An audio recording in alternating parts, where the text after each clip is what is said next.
దేవుని నామమునకు మహిమ కలుగునుగాక. అనుదిన పరిశుద్ధ గ్రంథ పఠనం. ఏప్రిల్ 27. ప్రార్థన. దయగల తండ్రి, కృపగల దేవ, పరిశుద్ధుడానికి వందనాలు, స్తోత్రాలు. నీ కృపలో జ్ఞాపకం చేసుకుని మరొక నూతన దినము ఆయుష్ను ఆరోగ్యం ఇచ్చి దయచేశారు. మీకు వందనాలు ప్రభువా.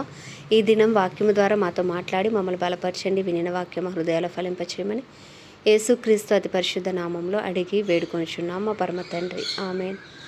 మొదటి రాజుల గ్రంథము 14-15 అధ్యాయములు. 14వ అధ్యాయము. ఆ కాలమున యరొబాము కుమారుడైన అబీయా కాయిలా పడగా, యరొబాము తన భార్యతో ఇట్లనెను, నీవు లేచి యరొబాము భార్యవని తెలియబడకుండా మారువేషం వేసుకుని షిలోహునకు పొమ్ము. ఈ జనుల మీద నేను రాజునగుదునని నాకు సమాచారం తెలియజెప్పిన ప్రవక్తగు అహీయా అక్కడ ఉన్నాడు. కాబట్టి నీవు 10 రొట్టెలను అప్పములను 1 ఉడ్డి తేనెయు చేత పట్టుకుని అతన్ని దర్శించుము. బిడ్డ ఏ మగునో అతడు నీకు తెలియజేయనని చెప్పగా, యరొబాము భార్య ఆ ప్రకారము లేచి షిలోహునకు పోయి అహీయా ఇంటికి వచ్చెను. అహీయా వృద్ధాప్యము చేత కండ్లు కానరాని వాడై ఉండెను. అంతటి యెహోవా అహీయాతో సెలవిచ్చినదేమనగా, యరొబాము కుమారుడు కాయిలాగా ఉన్నాడు గనుక అతని గూర్చి నీ చేత విచారించుటకే యరొబాము భార్య వచ్చిచున్నది. ఆమె మారువేషం వేసుకుని మరి ఒకతే అయినట్టుగా వచ్చిచున్నది గనుక నేను నీకు సెలవిచ్చినట్లు నీవు ఆమెతో చెప్పవలెను. అంతలో అహీయా ద్వారము లోపలకు వచ్చు ఆమె కాలి చప్పుడు విని ఆమెతో ఇట్లనెను, యరొబాము భార్య, లోపలికి రమ్ము. నీవు వేషం వేసుకుని వచ్చుటే ఎలా? కఠినమైన మాటలు నీకు చెప్పవలెనని నాకు ఆజ్ఞ ఆయను. నీవు వెళ్ళి యరొబాముతో చెప్పవలసినదేమనగా, ఇశ్రాయేలీల దేవుడైన యెహోవా ఈ ప్రకారము సెలవిచ్చుచున్నాడు, నేను నిన్ను జనులలో నుండి తీసి హెచ్చింపజేసి ఇశ్రాయేలు వారును నా జనుల మీద నిన్ను అధికారిగా నియమించి దావీదు సంతతి వారి యొద్ద నుండి రాజ్యమును తీసి నీకు ఇచ్చి ఉండినను. నా ఆజ్ఞలను గైకొని మనఃపూర్తిగా నన్ను అనుసరించి నా దృష్టికి ఏది అనుకూలమో దాన్ని మాత్రమే చేసిన నా సేవకుడైన దావీదు చేసినట్లు నీవు చేయక, నీకంటే ముందుగా ఉండిన వారందరికంటేనూ అధికముగా కీడు చేసి ఉన్నావు. నన్ను బొత్తిగా విసర్జించి ఇతర దేవతలను పోత విగ్రహములను పెట్టుకొని నాకు కోపం పుట్టించి ఉన్నావు. కాబట్టి యరొబాము సంతతి వారి మీదకి నేను కీడు రప్పించుచు ఇశ్రాయేలు వారిలో అల్పులు గాని గనులు గాని లేకుండా మగవారిని అందరినీ యరొబాము వంశము నుండి నిర్మూలము చేసి పెంట అంతయు పోవునట్లుగా ఒకడు అవతలకు దానిని ఊడ్చివేసినట్లు యరొబాము సంతతిలో శేషించిన వారిని నేను ఊడ్చివేయుదును. పట్టణమందు యరొబాము సంబంధులలో మరణమగు వారిని కుక్కలు తినును. బయట భూమిలో మరణమగు వారిని ఆకాశ పక్షులు తినును. యెహోవా మాట ఇచ్చి ఉన్నాడు. కాబట్టి నీవు లేచి నీ ఇంటికి పొమ్ము. నీ పాదములు పట్టణంలో ప్రవేశించినప్పుడే నీ బిడ్డ చనిపోయాను. అతని నిమిత్తము ఇశ్రాయేలు వారందరూ అంగలార్చుచు సమాధిలో అతని పెట్టుదురు. ఇశ్రాయేలీల దేవుడైన యెహోవా యరొబాము సంబంధులలో ఇతని యందు మాత్రమే అనుకూలమైన దాన్ని కనుగొనెను. కనుక యరొబాము సంతతి వారు ఇతడు మాత్రమే సమాధికి వచ్చును. ఇదియుగాక యెహోవా తన నిమిత్తము ఒక ఇశ్రాయేలు వారి మీద రాజుగా నియమింపబోచున్నాడు. ఆ దినముననే అతడు యరొబాము సంతతి వారిని నిర్మూలన చేయును.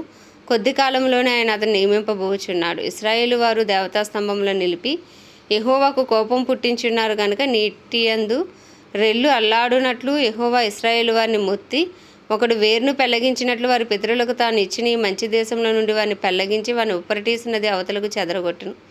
మరియు తానే పాపం చేసే ఇశ్రాయేలు వారు పాపం చేయుటకే కారకుడైన యరొబాము పాపములను బట్టి ఆయన ఇశ్రాయేలు వారిని అప్పగింపబోచున్నాడు. అప్పుడు యరొబాము భార్య లేచి వెళ్ళిపోయి తీర్సా పట్టణమునకు వచ్చెను. ఆమె లోగిటి ద్వారపు గడప యొద్దకు రాగానే ఆ చిన్నవాడు చనిపోయాను. జనులు అతన్ని సమాధిలో పెట్టి యెహోవా తన సేవకుడైన ప్రవక్తకు అహీయా ద్వారా సెలవిచ్చిన ప్రకారముగా ఇశ్రాయేలు వారందరూ అతని కొరకు అంగలార్చిరి. యరొబాము చేసిన ఇతర కార్యములను గూర్చి, అతడు జరిగించిన యుద్ధములను గూర్చి, ప్రభుత్వమును గూర్చి ఇశ్రాయేలు వారి రాజుల వృత్తాంతముల గ్రంథమందు వ్రాయబడి ఉన్నది. యరొబాము ఏలిన దినములు 22 సంవత్సరములు. అతడు తన పితరులతో కూడా నిద్రించగా అతనికి మారుగా అతని కుమారుడైన నాదాబు రాజాయెను. యూదా దేశమందు సొలొమోను కుమారుడైన రెహబాము ఏలుచుండెను. రెహబాము 41 సంవత్సరములు వాడైనప్పుడు ఏలన ఆరంభించెను. తన నామము నుంచుటికి ఇశ్రాయేలీయుల గోత్రములన్నిటిలో నుండి యెహోవా కోరుకున్న యెరూషలేమును పట్టణమందు అతడు 17 సంవత్సరములు ఏలెను. అతని తల్లి అమ్మోనీయురాలు, ఆమె పేరు నయమా. యూదా వారు యెహోవా దృష్టికి కీడు చేసి తమ పితరులు చేసిన దాని అంతటిని మించినట్లుగా పాపం చేయుచు ఆయనకు రోషం పుట్టించిరి. ఎట్లనగా వారును ఎత్తైన ప్రతి పర్వతం మీదను పచ్చని ప్రతి వృక్షము క్రిందను బలిపీఠములను కట్టి విగ్రహములను నిలిపి దేవతా స్తంభములను నుంచిరి. మరియు పురుషగాములు సహా దేశమందుండిరి. ఇశ్రాయేలీల ఎదుట నిలవకుండా యెహోవా వెలగొట్టిన జనులు చేయు హేయ క్రియల ప్రకారము యూదా వారును చేయుచూ వచ్చిరి. రాజైన రెహబాము యొక్క 5వ సంవత్సరమందు ఐగుప్తు రాజైన షీషకు యెరూషలేము మీదకి వచ్చి యెహోవా మందిరపు ఖజానాలోని పదార్థములను, రాజనగరు యొక్క ఖజానాలోని పదార్థములను ఎత్తుకొని పోయెను. అతడు సమస్తమును ఎత్తుకొని పోయెను. సొలొమోను చేయించిన బంగారపు డాళ్లను అతడు ఎత్తుకొని పోయెను. రాజైన రెహబాము వీటికి మారుగా ఇత్తడి డాళ్లను చేయించి రాజనగరు ద్వారపాలకులైన తన దేహ సంరక్షకుల అధిపతి వశము చేశాను. రాజు యెహోవా మందిరమునకు వెళ్ళినప్పుడల్లా రాజదేహ సంరక్షకులు వాటిని మోసుకొని పోయి అతడు తిరిగి రాగా వాటిని తమ గదిలో ఉంచిరి. రెహబాము చేసిన ఇతర కార్యములను గూర్చియు అతడు చేసిన వాటన్నిటిని గూర్చి యూదారాజుల యొక్క వృత్తాంతముల గ్రంథమందు వ్రాయబడి ఉన్నది. వారు బ్రతికినంత కాలము రెహబామునకు యరొబామునకు యుద్ధము జరుగుచూ ఉండెను. రెహబాము తన పితరులతో కూడా నిద్రించి దావీదు పురమందున్న తన పితరుల సమాధిలో పాతిపెట్టబడెను. అతని తల్లి నయమాయను ఒక అమోనీయురాలు. అతని కుమారుడైన అబియాము అతనికి మారుగా రాజాయెను. 15వ అధ్యాయము. నెబాతు కుమారుడును రాజునైన యరొబాము ఏలుబడిలో 18వ సంవత్సరమున అబియాము యూదావారిని ఏలనారంభించెను. అతడు 3 సంవత్సరములు యెరూషలేమునందు రాజుగా ఉండెను. అతని తల్లి పేరు మైకా, ఆమె అబీషాలోం కుమార్తె. అతడు తన తండ్రి పూర్వం అనుసరించిన పాప మార్గములన్నిటిలో నడిచెను. తన పితరుడైన దావీదు హృదయం తన దేవుడైన యెహోవా ఎడల యథార్థముగా ఉన్నట్లు అతని హృదయము యథార్థముగా ఉండలేదు. దావీదు హిత్తీయుడైన ఊరియా సంగతి యందు తప్ప తన జీవిత దినములన్నీ యెహోవా దృష్టికి యథార్థముగా నడుచుకొనుచు యెహోవా అతనికి ఇచ్చిన ఆజ్ఞల్లో దేని విషయమందును తప్పిపోకుండెను గనుక దావీదు నిమిత్తము అతని తర్వాత అతని కుమారుని నిలుపుటకును యెరూషలేమును స్థిరపరచుటకును అతని దేవుడైన యెహోవా యెరూషలేమునందు దావీదునకు దీపముగా అతని ఉండనిచ్చెను. రెహబాము బ్రతికిన దినములన్నీ అతనికిని యరొబామునకును యుద్ధము జరుగుచుండెను. అబియాము చేసిన ఇతర కార్యములను గూర్చి అతడు చేసిన వాటన్నిటిని గూర్చి యూదారాజుల వృత్తాంతముల గ్రంథమందు వ్రాయబడి ఉన్నది. అబియామునకును యరొబామునకును యుద్ధము కలిగి ఉండెను. అబియాము తన పితరులతో కూడా నిద్రించగా వారు దావీదు పురమందు అతన్ని సమాధి చేసిరి. అతని కుమారుడైన ఆసా అతనికి మారుగా రాజయ్యను. ఇశ్రాయేలు వారికి రాజైన యరొబాము ఏలుబడి యందు 20వ సంవత్సరమున ఆసా యూదా వారిని ఏలనారంభించెను. అతడు 41 సంవత్సరంలో యెరూషలేమునందు ఏలుచుండెను. అతని అవ్వ పేరు మైకా, ఈమె అబీషాలోము కుమార్తె. ఆసా తన పితరుడైన దావీదు వలె యెహోవా దృష్టికి యథార్థముగా నడుచుకొని పురుషగాములను దేశంలో నుండి వెళ్ళగొట్టి తన పితరులు చేయించిన విగ్రహములన్నింటినీ పడగొట్టెను. మరియు తన అవ్వ అయిన మైకా అసహ్యమైన ఒక దాన్ని చేయించి దేవతాస్తంభం ఒకటి నిలుపగా ఆశా ఆ విగ్రహమును చిన్నాభిన్నములుగా కొట్టించి కిద్రోను వారును దాన్ని కాల్చివేసి ఆమె పట్టపుదేవి కాకుండా ఆమెను తొలగించెను. ఆసా తన దినములన్నీ హృదయపూర్వకంగా యెహోవాను అనుసరించెను గాని ఉన్నత స్థలములను తీసివేయకపోయెను. మరియు అతడు తన తండ్రి ప్రతిష్ఠించిన వస్తువులను తాను ప్రతిష్ఠించిన వస్తువులను వెండియు బంగారమును ఉపకరణములను యెహోవా మందిరములోనికి తెప్పించెను. వారు బ్రతికిన దినములన్నిటిను ఆసాకును ఇశ్రాయేలు రాజైన బయేషాకును యుద్ధము జరుగుచుండెను. ఇశ్రాయేలు రాజైన బయేషా యూదా వారికి విరోధి అయి ఉండి యూదా రాజైన ఆసా యొద్ద నుండి ఎవరునూ రాకుండాను అతని యొద్దకు ఎవరునూ పోకుండాను రామా పట్టణమును కట్టించెను. కాబట్టి ఆసా యెహోవా మందిరపు ఖజానాలోను రాజనగరు యొక్క ఖజానాలోను శేషించిన వెండి అంతయు బంగారమంతయు తీసి తన సేవకుల చేతికి అప్పగించి హెజ్యోనునకు పుట్టిన టబ్రిమోను కుమారుడును దమస్కులో నివాసం చేయుచు ఆరామునకు రాజునై ఉన్న బెన్హదదుకు పంపి మనవి చేసినదేమనగా, నీ తండ్రికిని నా తండ్రికిని సంధి కలిగి ఉన్నట్లు నీకును నాకును సంధి కలిగి ఉండవలెను గనుక వెండి బంగారములను నీ కానుకగా పెంపించుచున్నాను. నీవు వచ్చి ఇశ్రాయేలు రాజైన బయేషా నా యొద్ద నుండి తిరిగిపోవునట్లు నీకును అతనికిని కలిగిన నిబంధనను తప్పింపవలెను. కాబట్టి బెన్హదదు రాజైన ఆసా చెప్పిన మాటకు సమ్మతించి తన సైన్యముల అధిపతులను ఇశ్రాయేలు పట్టణముల మీదకి పంపి ఇయ్యోనును దానును అబేల్బేత్మాయాకాను కిన్నెరేతును నఫ్తాలి దేశమును పట్టుకుని కొల్లపెట్టెను. అది బయేషాకు వర్తమానము కాగా రామాపట్నము కట్టుట మాని తీర్సాకు పోయి నివాసము చేసిన. అప్పుడు రాజైన ఆసా ఎవరినూ నిలిచిపోకుండా యూదా దేశపు వారందరూ రావాలని ప్రకటన చేయగా జనులు సమకూడి బయేషా కట్టించుచుండిన రామాపట్నపు రాళ్లను కర్రలను ఎత్తుకుని వచ్చిరి. రాజైన ఆసా వాటి చేత బెన్యామీను సంబంధమైన గెబాను మిస్పాను కట్టించెను. ఆసా చేసిన ఇతర కార్యములను గూర్చి అతని బలమంతటిని గూర్చి అతడు చేసిన సమస్తమును గూర్చి అతడు కట్టించిన పట్టణములను గూర్చి యూదా రాజుల వృత్తాంతముల గ్రంథమందు వ్రాయబడి ఉన్నది. అతడు వృద్ధుడైన తర్వాత అతని పాదములందు రోగం పుట్టెను. అంతటి ఆసా తన పితరులతో కూడా నిద్రించి తన పితరుడైన దావీదు పురమందు తన పితరుల సమాధిలో పాతిపెట్టబడెను. అతనికి మారుగా యెహోషాపాతు అను అతని కుమారుడు రాజాయెను.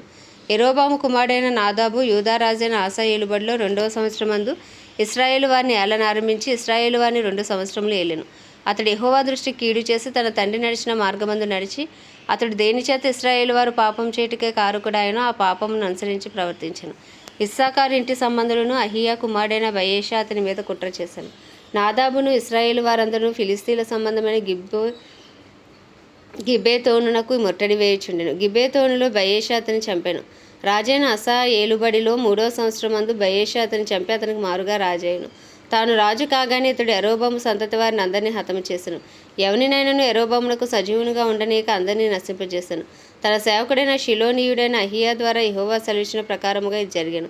తాను చేసిన పాపముల చేత ఇశ్రాయేలు వారు పాపం చేయుటకు కారకుడై యరొబాము ఇశ్రాయేలీల దేవుడైన యెహోవాకు కోపం పుట్టింపగా ఇలాగు జరిగెను. నాదాబు చేసిన ఇతర కార్యములను గూర్చి అతడు చేసిన దాన్ని అంతటిని గూర్చి ఇశ్రాయేలు రాజుల వృత్తాంతముల గ్రంథమందు వ్రాయబడి ఉన్నది. వారి దినములన్నిటను ఆషాకు ఇశ్రాయేలు రాజైన బయెషాకును యుద్ధము జరుగుచుండెను. యూదా రాజైన ఆసా ఏలుబడిలో 3వ సంవత్సరమందు అహియా కుమారుడైన బయెషా తీర్సా యందు ఇశ్రాయేలు వారిని అందరినీ ఏలనారంభించి 24 సంవత్సరములు ఏలెను. ఇతడు యెహోవా దృష్టికి కీడు చేసి యరొబాము దేని చేత ఇశ్రాయేలు వారు పాపం చేయుటకు కారకుడాయను దాని అంతటిని అనుసరించి ప్రవర్తించెను. ఆమేన్. దేవుడి పరిశుద్ధ వాక్యము మన వినికిడిలో దీవించును గాక. ప్రార్థన. దయగల తండ్రి, కృపగల దేవ, పరిశుద్ధుడానికి వందనాలు, స్తోత్రాలు. జీవాధిపతి, న్యాయాధిపతి, మహాగణుడా నీకే స్తుతులు, స్తోత్రాలు. సృష్టికర్తానికి వందనాలు. యెహోవా రాఫా, యెహోవా నిస్సి, యెహోవా షమ్మా నీకే వందనాలు. దేవాది దేవుడవు నాయన, సర్వశక్తిగల దేవుడవు, రోషము గల దేవుడవు, సైన్యములకు అధిపతి నీకు స్తోత్రాలు, స్తోత్రాలు, స్తోత్రాలు, స్తోత్రాలు, స్తోత్రాలు. అద్భుతాలు, ఆశ్చర్యకార్యాలు చేసిన దేవుడవు నీవే నాయన. ఇశ్రాయేలు ప్రజలను ఐగుప్తు చెర నుంచి విడిపించి ప్రభువా నాయన అయ్యా తండ్రి 40 సంవత్సరంలో అరణ్యంలో నడిపించగా ఎర్ర సముద్రమును పాయలు చేసిన దేవుడవు, మారానీలను మధురముగా మార్చిన దేవుడవు, మన్నాను కురిపించిన దేవుడవు ప్రభా. అయ్యా తండ్రి నాయన యోర్దాను నీళ్ళను విడగొట్టిన దేవుడవు తండ్రి నాయన.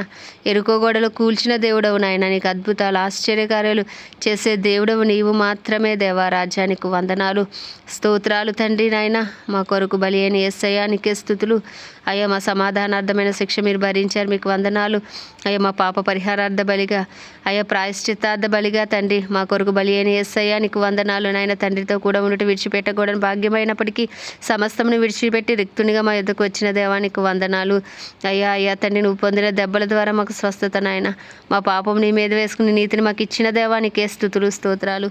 ఉదయకాలం నీ అమూల్య రక్తాన్ని ఆశ్రయిస్తున్నాం ప్రభా. నిష్కలంకమైన నీ రక్తాన్ని బట్టి వందనాలు, వందనాలు, వందనాలు. అయ్యా తండ్రి నాయన నీ పరిశుద్ధ రక్తాన్ని బట్టి నీకే స్తుతులు, స్తోత్రాలు చెల్లించుకుని ఉదయకాలం మా అపరాధములు, పాపములు, దోషములు, అతిక్రమములు అయ్యా ఉదయకాలం నీ సన్నిధిలో ఒప్పుకొనిచున్నాము నాయన. తలంపుల ద్వారా, ఆలోచనల ద్వారా, చేతల ద్వారా, నడకల ద్వారా, వినికిడి ద్వారా, మాటల ద్వారా, చూపుల ద్వారా తెలిసి తెలియక చేసిన ప్రతి అపరాధమును, పాపమును అయ్యా దయతో క్షమించు నాయన. నీ పరిశుద్ధ రక్తంతో కడిగి శుద్ధీకరించు ప్రభా. నీకే వందనాలు, స్తోత్రాలు. పరిశుద్ధాత్ముడానికి వందనాలు. తెలివినిచ్చే ఆత్మ, జ్ఞానం నిచ్చే ఆత్మ అయ్యా నాయన. ఆలోచన అనుగ్రహించే ఆత్మ, నీ అందు భయభక్తులు పుట్టించే ఆత్మ నీకే స్తుతులు, స్తోత్రాలు చెల్లించుకుంటున్నాం. పరిశుద్ధాత్ముడ బలముగా మాలో పనిచేయండి. ఆత్మానుసారంగా జీవించే కృపను దయచేయండి. ఆత్మ ఫలము కలిగి జీవించే కృపను దయచేయండి నాయన. అయ్యా నీకే స్తుతులు, స్తోత్రాలు. వాక్యమై ఉన్న దేవా నీకు వందనాలయ్యా. అయ్యా నీ వాక్యం మా వదనముకు దీపము, త్రోవకు వెలుగునైనా నీకు వందనాలు, స్తోత్రాలు. మనుషుడు రొట్టె వలన కాదు కానీ దేవుని నోటి నుండి వచ్చి ప్రతి మాట వల్ల బ్రతుకున్నాను నీకు వందనాలు, స్తోత్రాలయ్యా. అయ్యా అయ్యా తండ్రి నీ కట్టడలు, నీ ఆజ్ఞలు అనుసరించే కృపను మాకు దయచేయండి. వాగ్దానాలు సొంతం చేసుకునే కృపను మాకు దయచేయండి నాయన. నీకే స్తుతులు, స్తోత్రాలు చెల్లించుకుంటున్నాం గొప్ప దేవా, మంచి దేవా నీకు వందనాలు తండ్రి నాయన. నా ప్రాణమ యెహోవాను సన్నుతించి మనం చేసిన ఉపకారంలో దేనిని మరవద్దన్నావు ప్రభు. మా జీవితాలు మీరు చేసిన ప్రతి ఉపకారంను బట్టి, మేలుని బట్టి, మీరు ఇచ్చిన ఆయుష్ను బట్టి, ఆరోగ్యమును బట్టి, ఇచ్చిన క్షేమ స్థితిని బట్టి ప్రభా, అయ్యా ఇచ్చిన ఉద్యోగాలు, చేతి పనులు, వ్యాపారాలు నాయన, కుటుంబమును బట్టి, గృహాలను బట్టి ప్రభా నాయన మీరు ఇచ్చిన సమస్తమును బట్టి నీకు వందనాలు, స్తోత్రాలు, స్తుతులు చెల్లించుకుంటున్నాం తండ్రి. అయ్యా నీ కృపాసనం ఎద్దకు వచ్చి నీ కృప కొరకు వేడుకుంటున్నాం అయ్యా. మాపై, మా కుటుంబాలపై నీ కృప కలుగును గాక. మా బంధువులు, స్నేహితులు, ఇరుగు పొరుగుపై నీ కృప కలుగును గాక. అయ్యా రక్షణ లేని వరకు రక్షణ కలుగును గాక. మారు మనసు లేని వరకు మారు మనసు, పశ్చాత్తాపము కలుగును గాక. ఒప్పింపు చేయ ఆత్మ బలముగా పనిచేయను గాక. ప్రజల పాపమును గురించి, నీతిని గురించి, తీర్పును గురించి అయ్యా ఒప్పింపబడుదురు గాక నాయన. అయ్యా మాలో, మా కుటుంబాల్లో సమృద్ధి వెలుగు దయచేయండి, సమృద్ధి జీవము దయచేయండి, సమృద్ధి వాక్యము దయచేయండి నాయన. అయ్యా తండ్రి నాయన మనోనేత్రాలు తెరవండి, హృదయాలు తెరవండి, రాతి గుండెలు తీసి మాంసపు గుండెలు పెట్టండి ప్రభా. అయ్యా మా పట్టణాన్ని దర్శించండి నాయన. ప్రపంచ దేశాలను వాటిని పరిపాలిస్తున్న రాజులు నాయన, వారి కింద పనిచేసిన నాయకులను దర్శించండి. చిత్తానుసారమైన పరిపాలన వారి ద్వారా మీరు జరిగించండి. అయ్యా తండ్రి నాయన ఇజ్రాయెల్ దేశాన్ని జ్ఞాపకం చేసుకుని ఇజ్రాయెల్ సరిహద్దులో సమాధానం ఇచ్చి ఇజ్రాయెల్ ప్రజలకు క్షేమం అనుగ్రహించండి. ఆ యుద్ధ వాతావరణాలు విషయంలో మీరే కృప చూపండి ప్రభా నాయన. అమాయక ప్రజలకు క్షేమము దయచేయండి తండ్రి. నీకు వందనాలు, స్తోత్రాలు. అయ్యా తండ్రి కడవరి వర్షమేమి దిగిరండి, కడవరి ఉజ్జీవాన్ని రగిలించండి. ఇంకా సువార్త గ్రామాలు, ప్రాంతాలు, పట్టణాలు పట్టబడినట్లు ప్రపంచవ్యాప్తంగా ఒక బలమైన ఉజ్జీవము యేసు నామములో రగులు కొనునుగా కానీ ప్రార్థిస్తున్నాం అయ్యా. అయ్యా దైవజనులు, దైవజనరాలు, సేవకులు, సేవకురాలు అందరి కొరకు ప్రార్థిస్తున్నాం నాయన. ఎవరు ఏ రీతిలో నీ పరిచయలో ముందుకు కొనసాగుతున్నప్పటికీ అయ్యా వారిని అభిషేకించి వాడుకొని, బలపరిచి వాడుకొని, వారి అవసరతలని మహిమేశ్వరంలో తీర్చండి ప్రభువా. అయ్యా తండ్రి, వారి ప్రార్థనలకు జవాబు దయచేయండి నాయన. వారిని దీవించి ఆశీర్వదించండి ప్రభువా. క్రైస్తవులందరినీ రూపాంతరపరిచిన రూపులోకి మార్చుకోండి. నీ చిత్తానుసారులుగా, నీ హృదయానుసారులుగా నాయన అయ్యా తండ్రి, నీ పత్రికలుగా నువ్వు వారిని మార్చండి. డినామినేషన్స్ భేదం తొలగించండి. అందరూ ఏకతాటిపైకి వచ్చే కృపను దయచేసి సిద్ధపాటు కలిగిన జీవితాలు అయ్యా తండ్రి మీరే దయచేయండి. మెలకు కలిగిన జీవితాలు దయచేయండి నాయన. బుద్ధి కలిగిన కన్యకల వలె అయ్యా తండ్రి రాకడకు సిద్ధపడే కృప ప్రతి క్రైస్తవునికి కలుగునుగాక. నీ సాక్షులుగా వాళ్ళు నిలవబడుదురుగాక నాయన. అయ్యా ఫలింపడి ప్రతి చెట్టు నరికివేయబడి అగ్నిలో పారవేయబడి అన్నప్పుడు ఫలించే జీవితాలు ప్రతి క్రైస్తవునికి మీరు దయచేయమని వేడుకుంటున్నాం. మా భారతదేశాన్ని ప్రత్యేకించి మీ హస్తాలకు అప్పచెప్పును. భారతదేశ ప్రజల మనోనేత్రాలు వెలిగించి హృదయాలు తెరివి రాతి గుండెలు తీయమని ప్రార్థిస్తున్నాం. నీ పేరు పెట్టబడిన నీ జనులు తమను తాము తగ్గించుకుని చేసిన ప్రార్థనకు జవాబు దయచేయండి అయ్యా. మా దేశాన్ని శారీరకంగా, మానసికంగా, ఆధ్యాత్మికంగా, ఆర్థికంగా, రాజకీయ పరంగా, సాంఘిక పరంగా అయ్యా స్వస్థపరచమని ప్రార్థిస్తున్నాం. మా దేశంపై ఏలుబడి శక్తులు లయపరచబడును గాక, చీకటి శక్తులు లయపరచబడును గాక. ఓ రిదానమా చంద్రి హాందానారాలా రిఖాందారాబా అయ్యా వెలుగు కలుగును గాక. సమృద్ధి వెలుగు, సమృద్ధి జీవము, సమృద్ధి వాక్యము మా దేశంలో ఉండును గాక నాయన.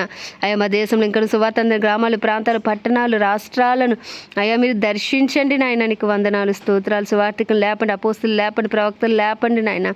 అయ్యా తండ్రి నీకే స్తుతులు, స్తోత్రాలు, ప్రార్థనా వీరులు లేపండి ప్రభా. అయ్యా తండ్రి నీకే స్తుతి స్తోత్రం చెల్లించుకుంటున్నాను. ఏలుబడి చేస్తున్న అయ్యా సూసైడ్ స్పిరిట్స్, యాక్సిడెంట్ స్పిరిట్స్ అయ్యా దురాత్మ శక్తులు ఏసునామంలో బంధించబడును గాక. దేశానికి విడుదల ఏసునామంలో కలుగును గాక. మా దేశంలో నీ చిత్తము జరుగును గాక, నీ రాజ్యము వచ్చును గాక. అయ్యా నీకే వందనాలు, స్తోత్రాలు నాయన. ఇండియన్ ఆర్మీ, నేవీ, ఎయిర్ ఫోర్సులు చుట్టూ రక్త కంచివేయండి, అగ్ని కంచివేయండి. దేశ సరిహద్దులో సమాధానం ఉంచండి. దేశానికి క్షేమం అనుగ్రహించమని వేడుకుంటున్నాం తండ్రి. అయ్యా గొప్ప రక్షణ మా దేశాన్ని కలుగజేయమని వేడుకొంచు ప్రభా. ఉదయకాలం నీ చిన్ని ప్రార్థన మన్ని పాద సన్నిధికి చేర్చుకోమని యేసుక్రీస్తు అతి పరిశుద్ధ నామములు అడిగి వేడుకొంచున్నాం మా పరమ తండ్రి. ఆమేన్. పరలోకమందున మా తండ్రి, నీ నామం పరిశుద్ధపరచబడును గాక. నీ రాజ్యం వచ్చును గాక. నీ చిత్తం పరలోకంలో నెరవేర్చబడుచున్నట్లు భూమి అందు నెరవేర్చబడును గాక. మా అనుదిన ఆహారం నేడు మాకు దయచేయము. ఎలా అపరాధం చేసిన మనం క్షమించిన ప్రకారం మా అపరాధమును క్షమించు. మమ్మల్ని శోధనలోకి తేక దుష్టుని బారి నుండి తప్పించు. ఎందుకంటే రాజ్యము, బలము, శక్తి, మహిమయు నీవైనది. ఆమేన్. ప్రభు యేసు రక్తమే జయం, ప్రభు యేసు వాక్యమే విజయం, ప్రభు యేసు నామములో సంపూర్ణ విజయము కలుగును గాక. ఆమేన్, ఆమేన్, ఆమేన్.